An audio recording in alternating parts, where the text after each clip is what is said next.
जी प्रणाम के लिया। प्रणाम के हो? अरे गुरुजी चिल्लो ने तो चला नीतीशवा बोले छियो। अरे नीतीशवा की हाल रे? बड़ा दिन बाद याद कर ली हमरा। अरे ठीक है गुरुजी। ई सब छोड़ी नंबर कहाँ से मिललो रे हमर? अरे गुरुजी नंबर ढूंढना कोन मुश्किल काम छे। कहावत एगो नहीं छे कि जे जकरा प्यास लगे छे त कुइया खोजिए ले छे। हाँ से छबे करे। चालिया गुरुजी एगो नया रोजगार शुरू के लिए है। वाह वाह बहुत अच्छा बात।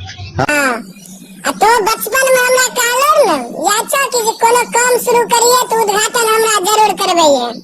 से बहुत अच्छा बात छे बेटा। बता की करे छे, कहाँ आवे छे हमरा?